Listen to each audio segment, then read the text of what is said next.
It's so countercultural because when we have a difficult emotion, we want to look away. We're a culture who do not like discomfort. We go the opposite and we're like, well, we have to fix it. I just wanted to fix you. Yeah. I wanted to make you better. Our marriage started to completely change when you went on this journey because suddenly you weren't trying to fix me, you were trying to be with me. Yeah. I've seen this with the girls work insanely well in the parenting. What do you think would have happened if you'd tried to explain things in that moment? She wouldn't have heard any of it. And actually, I would have gotten more frustrated. I just love hearing and seeing the way that you show up with our girls now. I used to be so afraid of their emotions because I was afraid of my emotions. Totally. So immediately, if they just had sadness or anger, It was threat. yeah, and I would just either hide away or I would react. Yeah. Our life has become way less reactive. Imagine how great life is if you can work through any emotion. What if thriving wasn't about getting life perfect? But learning to find peace and purpose right in the mess. I'm Kelsey. And I'm Tom, and we walked away from the version of life that looked right to build one that feels alive. We'll talk about the beauty and the struggle, from parenting and marriage to faith, well-being and travel. This is The Whole of Us. This has been fun. This is our third round of doing this particular topic. Oh my goodness. I mean, we had a pretty perfect or imperfect setup to jumping into this conversation. We basically lived the experience of what we're talking about today a couple of minutes, well, probably 15 minutes ago. So today we wanted to have a conversation around regulation. Dun, dun, dun. So look, it's a bit of a buzzword at the moment. It is a buzzword for good reason. But it has been the thing that has transformed every part of our lives. Absolutely. It's the thing that I think has made me feel the most whole.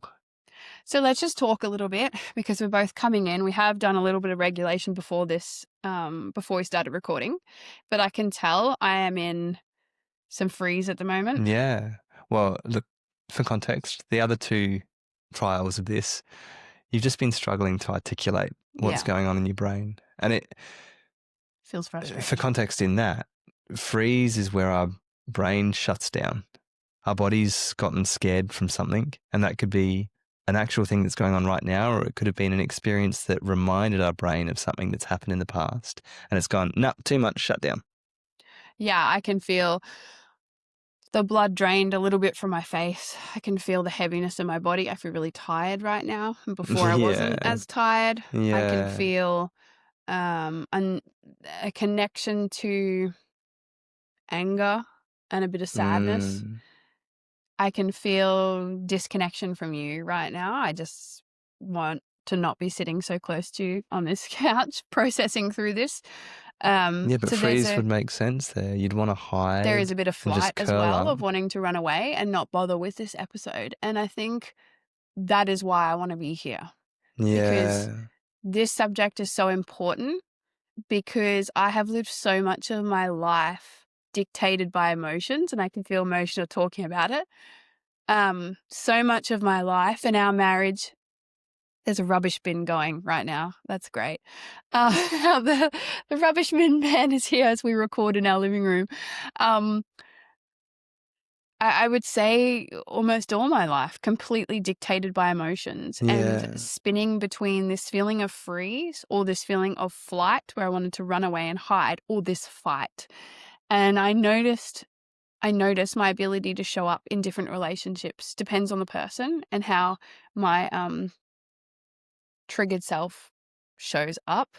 But particularly with you, it's been fight, or I freeze and flee. And we talk about this concept of emotions driving a car and how we want to create space for emotions but not let them control us and dictate our life. And I think I've lost a lot of time, and it's okay, but it makes sense. But I've lost a lot of my life to the emotions. So when we talk about regulation, what we're really talking about is not feeling and not getting dysregulated, as in fight, flight, feeling really intense emotions, reacting. It's not so much about that. It's how we return to this state of calm, of peace, of connection. Yeah. For our ability of our logic to turn back on when we're in a triggered or trauma response, just triggered, I guess we're talking about right now, we work from our amygdala, which is the part of our brain that sees threat and scans for threat. Yeah. If you've been through trauma and had traumatic experiences in your life, and we all have had, Big T or little t traumas. yeah, you might find that you live a lot of your life from your Yeah. amygdala. Well, the amygdala gets stronger the more it is having to respond to threat. Because it's doing a good job. It's Yeah. protecting us. It's Yeah. keeping us safe. And it's doing what it's supposed to do. The problem is when you continuously live out of that state, your body suffers from it, your relationships suffer from it, your mental health, emotional health, everything suffers. And that's just not how we're supposed to live, where we get to enjoy our life no matter what we've been through. So I think this concept alone has transformed how we've parented our kids. I was thinking a lot lately about this gentle parenting concept and how I'm like, oh, we're gentle parents. And I'm like, I don't quite understand the full definition of it. So if you're listening to this and you think and you claim to be a gentle parent, that's fine. I'm just saying, I don't think I think sometimes where gentle parenting goes wrong is we allow the emotions of our kids to take over, to drive a car. That's not what we're teaching here. We're creating space for emotion because it matters. We're creating curiosity around the emotion because that's how you understand it, and not meeting it with shame or judgment, but being able to move through an emotion into a state of regulation, which has changed everything for us. Yeah. So tell us about this concept of regulation and like physiologically what happens when you move out of it. Yeah. I think it's such a fascinating thing how our brains and bodies work. I've been, fascinated working out more and more of kind of the interconnections between what we're feeling and what we're actually thinking and the emotions that we're then feeling. And so often there's a big disconnect between the logical, the emotional, and the physical felt sense. And so when we actually understand a little bit of that physiology, like the inner workings of our brain and nervous system, we can suddenly fit those three things together and make sense of it. Yeah. Well, because just quickly before you explain more, my emotions were happening to me, but I wasn't actually aware of what they felt like in my body. Yeah. So it meant I was just living life from this reactive place as opposed to even connected to my body. Whereas you were living life disconnected from your body and very in your logic. Yeah. Yeah, exactly. So if we start talking about the nervous system and kind of the underpinnings of where regulations come from, we can bring in this beautiful concept called polyvagal theory. And polyvagal is based off vagal being the vagus nerve, which is our biggest cranial nerve. So it's one of the kind of core operating nerves in our system. Yeah. And the vagus nerve actually doesn't just operate in our head, it operates all through the rest of our body. And it's the one that controls our heart rate, our breathing rate, controls our gut function. It's controlling some of our facial muscle expression, our eyes dilating, our pupils. It's helping with our hearing. And it's got two kind of major branches. And one of them is the parasympathetic and the other one is the sympathetic. Mm-hmm. Now, they're just fancy words basically to say the parasympathetic is our rest, digest, calm, and the sympathetic is our fight or flight, danger response. Now, they've added to that as well, and we've talked about the dorsavagal response, which is part of the parasympathetic, but it's taking it too far. So it's taking rest and relax to the nth degree of actually freeze, and your body fainting or going unconscious, or like what you were talking about previously, where in that freeze state, we just want to hide. We want to wrap up in a ball. We just want to get really tired and shut down and stop engaging. And it's almost like a response in the face of imminent death. I'm just going to, everything will shut down and calm. Now, when we're looking at these kind of two sides, they're really wonderfully designed, because when we activate the sympathetic nervous system, so that fight or flight, our body goes into protection mode in a big way. So imagine a tiger's running at you.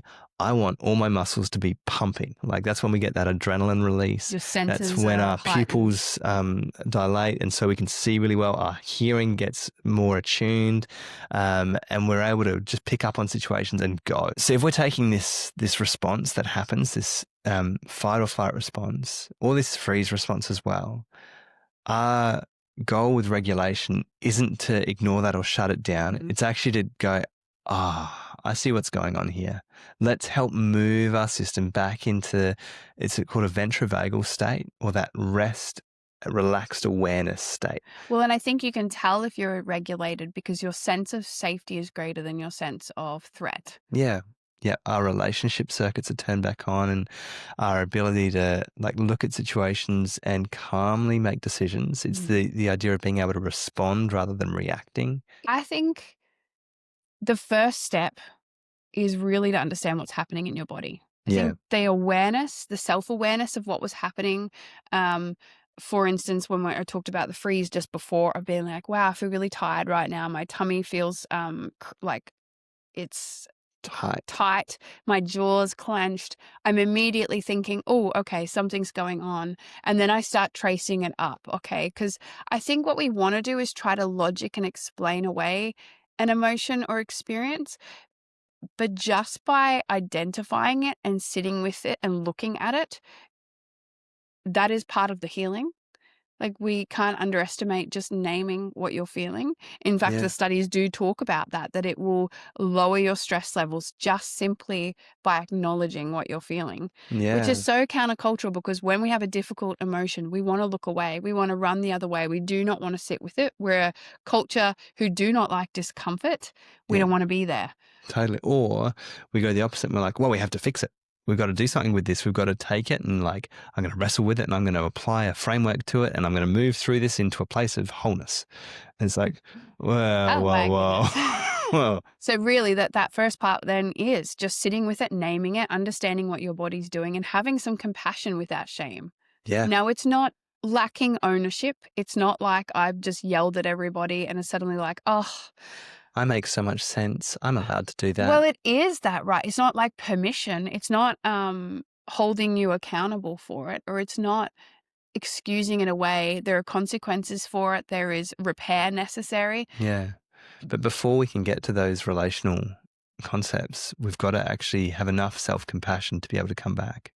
Yeah, I think just creating space to look at it and just to be with it is your first step. So I just want to jump back to what we were talking about with that bodily awareness and being present with what's actually happening and being able to articulate what's actually happening.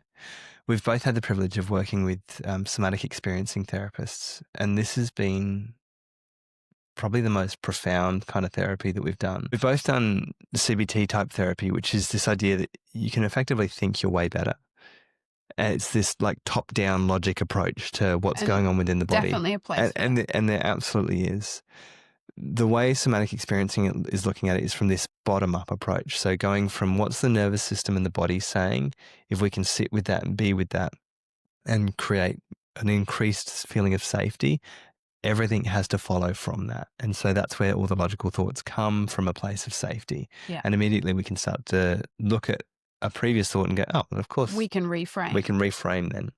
Well, and just on that note, I think it's really interesting thinking about how often I really tried to change my thoughts, but it was incongruent with what my body actually wanted or felt. Yeah. And it was just another sense of denying or abandoning what my body wanted. Totally. That created a distrust in my body too. Totally. And I tried to do that to you as well. I just wanted to fix you. Yeah. I wanted to make you better. And I was like, well, no, you don't need to think that way. We think this way. Our marriage started to completely change when you went on this journey, because suddenly you weren't trying to fix me. You were trying to be with me. And presence, presence is the thing. Yeah. Well, I think this is one of the big things that people often get caught up in regulations, thinking they have to do it all themselves. We can't. Like, we're actually made to be together in community. And I guess when I say we can't, initially it's nearly impossible to regulate by yourself if you haven't had that modeled to you well, and if you haven't had an experience of self-compassion or a compassionate, loving presence with you. Yeah. And so part of the thing that grounded us so much as we started to do our own kind of somatic therapy was this unconditional positive regard from the therapists we were seeing, their ability to just hold space with us and love us regardless of what we were feeling or thinking or saying or doing, and just go, yeah, I And do see you know you. how difficult that is? Oh, man. Like to be the client of somebody happy just to sit in It- fear with you? Yeah. I remember Like, yeah. my therapist, like in one of the first few sessions I saw him, he's like, I think I sat for a minute with him Oh just my in gosh. quiet, I and hated it that. was so uncomfortable. And I got to the end of that, and my brain had jumped out into some logical kind of da da da da da, and I was yapping away about something. And he's like, "I just want to bring you back, mate. Like, I'm really proud of you for sitting just for a moment in quiet." And I was like, "Oh yeah." And he's like, I can almost guarantee in like a year or so's time, you'll almost just want to pay me to sit for 45 minutes in silence and just be with." And I was just like, whatever. Like you're laughing, mate, like that. And then I did 100%. I would just want to just sit and be held by loving Someone presence. not afraid of your emotions and not Yeah. afraid by whatever's coming up. Yeah, I think when we start to look at our emotions with curiosity, that is a huge game changer. That they're 100%. just information trying to tell us something. Yeah, So they're not driving our car. They're not in the boot. locked away. Locked. Yeah, They're part of us that we can actually not be afraid of, but get curious about them because they will tell us yeah, what our body's trying to tell us. yeah. So if we go back to that idea of like co-regulation, then when we've got somebody who's not afraid of the emotion, it allows us to then look at it a little bit kinder and go, if they're not afraid, maybe I don't need to be. It also helps you be able to move through it. We talked about just acknowledging the emotion that we were experiencing. The next step would be moving through the emotion. There is a logic part, but to get to that point, you have to first allow what your body's trying to tell you, right? Yeah. I've seen this with the girls Yeah, I was going to talk about the kids. work insanely well in the parenting. One of our daughters freezes. Actually, both of them do, if we're honest. They do all of them, but freeze is the most frustrating because you don't know what they're thinking. They won't look at you. They just shut down. They shut down. So one of the somatic exercises I do with the girls, so we were at Spotlight a couple of weeks ago, and I actually hadn't handled something very well, and one of the girls really froze, and that was really frustrating because we were there for them. We were going to go look for something nice to buy, and my immediate response was the shame of speaking to my child the way I did. To move through it, to acknowledge what had happened with them, I needed first to deal with what their body needed. Well, can I just pause you even for a second there?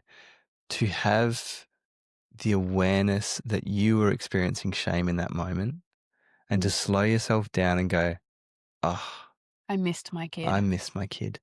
I miss myself because I don't Didn't want to like show how- up like that. Yeah. Yeah. And to not immediately go to like self-judgment and criticism and beat yourself up for Yeah, it. And I I'm mean, sure I there was was- probably a little bit of yeah. that there as well, to then show a little bit of kindness. Because from a place of self-criticism, you're not going to then engage with the girls at all. You're going to be stuck in your kind of just like Yeah. fight, and like you're in mental so that overload. first step I recognized, and it's come a lot quicker, was, I see all this pain that's coming up right now about the way you've just acted with your kid. I can feel the shame. I can feel the judgment. It's really unhelpful right now, but we're going to get to you in a minute. Yeah, We're in a right. public setting, so it was really difficult to be like, hey, kids, I just need a minute to go sort myself out. No, Yeah. it was this, I acknowledge what's happening in my body. It makes a lot of sense. We're going to process through that in a minute. Or when I have time later. Right now, we're going to go be with that child. So we found a quiet aisle in Spotlight. If you don't know, Spotlight's like a Big craft store. big craft with material and all the fun things. And she was really, really frozen, eyes downcast, shoulders down. And I grabbed her hands and I said, hey, can you push as hard as you can down on my hands? And so she's pushing. And then I did the opposite way, when they have to push up. I said, now can you push really hard up? And we just did that back and forth a couple times just to try to get some of that energy out. And slowly this kid's coming more alive. Like her eyes, suddenly she's laughing. The emotions, like the relationship circuits are turned back on. I was then able to say, hey, I know that we can talk about this a bit later. We're in spotlight right now. I'm really sorry about that interaction just now. She was then able to be like, yeah, let's talk about it later. So it enabled us in that moment to just continue on to what we were doing. We had a really, really great time. And then later, when we were both really regulated, really calm, we were able to process through what had happened and why I reacted the way I did. Not an excuse way, but it was a safety thing. They went across the road or something, and I had to have a conversation around that. But it was from a place of connection then. Yeah. It wasn't punishment, it wasn't judgment, but it was such an incredible moment to really see how this somatic stuff actually works. Because what do you think would have happened if you'd tried to explain things in that moment before you'd done any kind of body movement with her? She wouldn't have heard any of it. And actually I would have gotten more frustrated. It would have been a disaster. I probably would have left. Yeah. It probably wouldn't have been worth it because Yeah. I had so much hope about this little experience we were having. We were doing a nice thing together. It's going to be great. And for it to just derail like that, it was wonderful. We still had a really, really great time. There were multiple things going on there that help with regulation. Obviously the somatic stuff, but the awareness of what was happening in my body and awareness of what could be happening in her, the compassion I had for myself at the time, the ownership I was able to take that this is my kid. She doesn't have the brain to understand what's happening in her, that I have to be the adult. We have seen this really, really impact the way we do life, particularly you and I, Yeah. in how we argue, in our awareness of what we both need. Suddenly we don't need to fix each other. We still have an ownership and a responsibility to show up well for each other because we love each other. But it's not up to both of us to fix it. Yeah. We get to do it together. And having a common language has been really helpful as well. There's so much beauty in slowing down the way our brains tend to spin out and think. It's I just love hearing and seeing the way that you show up with our girls now.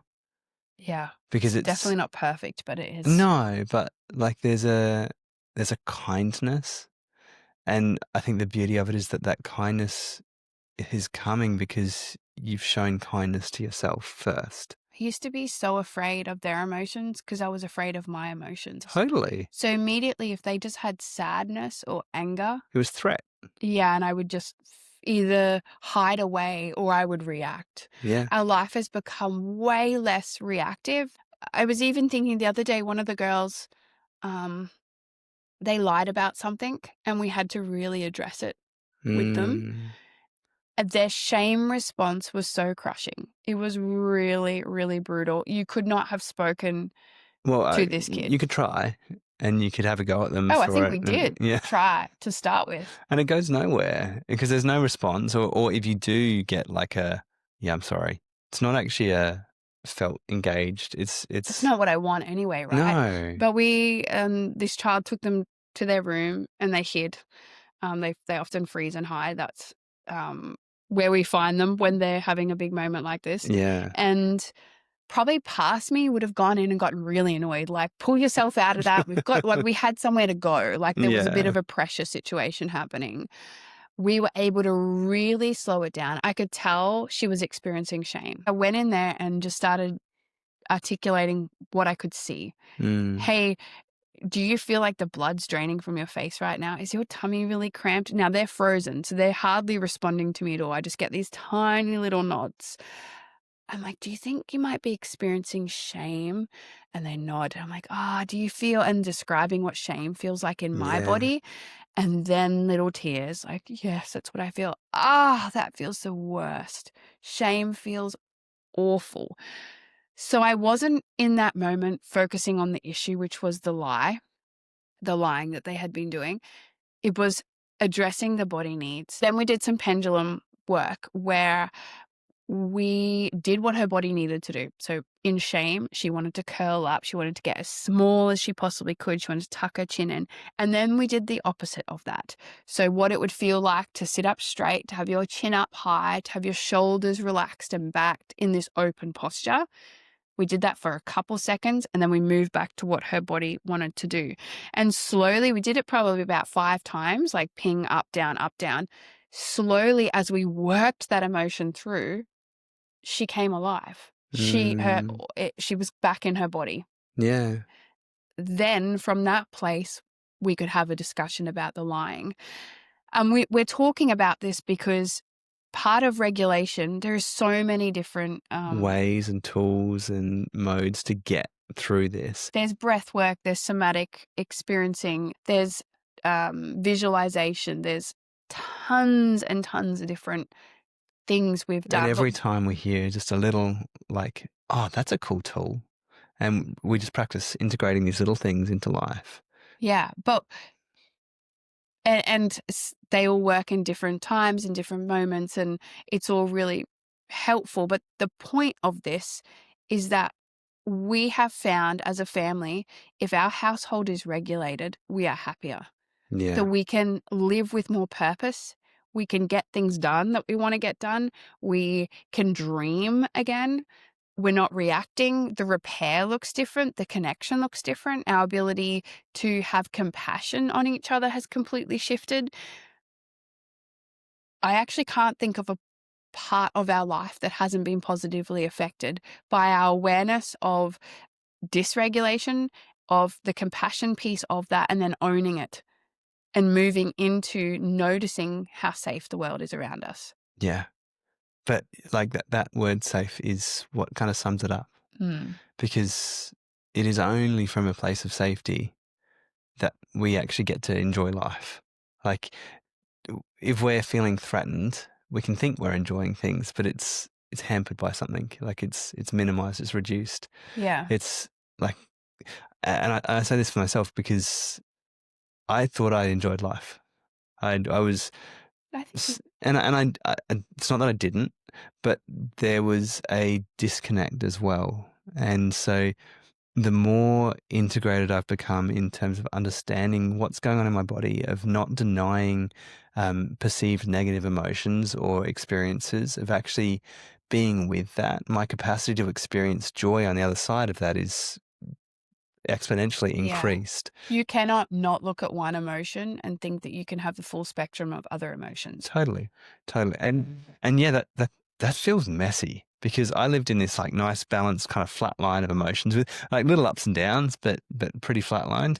And watching you kind of go from these massive swings was pretty wild. But what I found is that the further I've been able to dip into holding the space for things that feel really uncomfortable, the more I've been able to come up the other side and go, oh, look at this beauty and this joy, and actually experience things with wonder. Well, and imagine how great life is if you know that you can work your way through any emotion. So much of our fear around emotion or dealing with pain and trauma or whatever is that it's going to take us out. It's going to overwhelm us. Yeah, that our body will collapse. We'll never be able to survive. And I relate to this. But imagine knowing that there is enough ability of you to process through any emotion, no matter how difficult it is, and be okay. Yeah. And part of the joy of life is the spectrum of emotions and doing it together. Yeah. I think we've really learnt the beauty of co-regulation, which is regulating with somebody, right? Like it's very difficult when you start out to do this on your own, to be able to come back into that. If you've lived your life in a lot of fear and anxiety in either of the spectrums of dysregulation, it is almost a threat to your system when you come into regulation.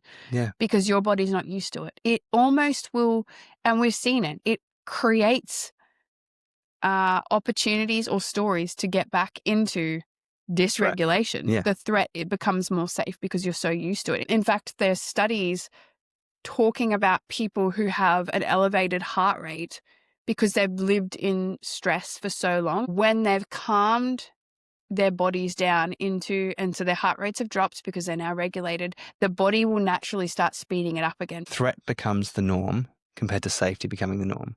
Almost the safety is like, oh my goodness, what's wrong? Yeah, absolutely. And so we You're lived waiting a for lot the of other that. shoe to drop. Yes. Yeah, and I mean, you've expressed that many times. It's just like something good would happen. You'd be like, yep, but what's going to happen now? Yeah, There's gonna round be- the corner, wait for what's round the corner, just constantly on edge, prepared.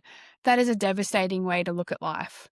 That Yeah. sucks so much of your energy and so much joy out of it. And it makes so much sense that you end up there. Like, Yeah, I think it's relatable to a lot of people. I really wanted to touch on this subject. It's a huge topic.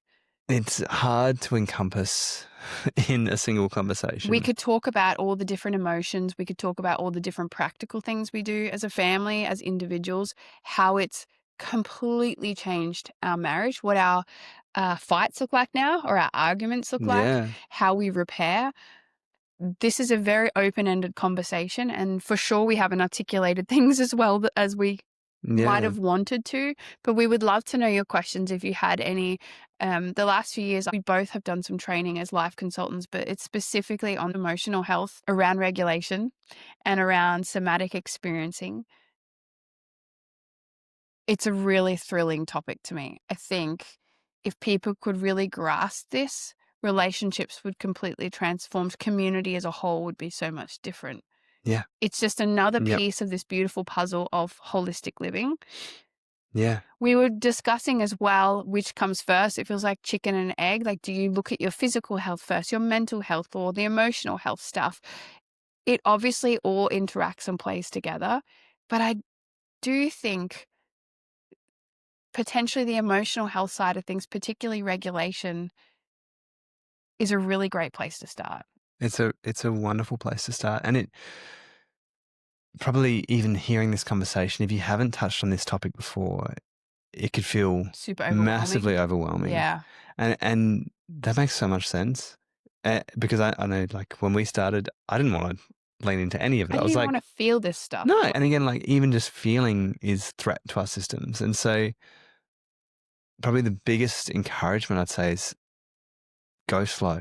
Yeah. Like, kindness We're not in a isn't rush. fast. Like, the pace of love is slow. You can't outpace you can't outpace your body. I think we want to push through healing. It becomes another thing to tick off the list. It becomes performance. Yeah. Especially if you're already driven like that. It's like, cool, I'm going to nail this I'm going to thing. fix myself now. Doesn't work like No. that because your body dictates the pace. Absolutely. I think I love the analogy of using the girls as like examples of nurturing our own emotions and our own states, because if we tried to just force them to have perfect handwriting right now, heck no, like, that's not going to happen.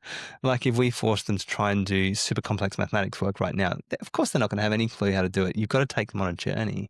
And so, just like ourselves, we go on this gentle journey of starting with super, super simple basics. I would say to start just noticing what's happening in your body. Yeah. When you feel angry, what's happening in your body? When you feel sad, what's happening? Am I actually feeling anything? There is real freedom in this. I think that's why we're excited about it, because I know that there's a lot of conversations out here almost idealizing this emotional health world. It becomes a very insular, selfish way of living because it's all about how my body feels.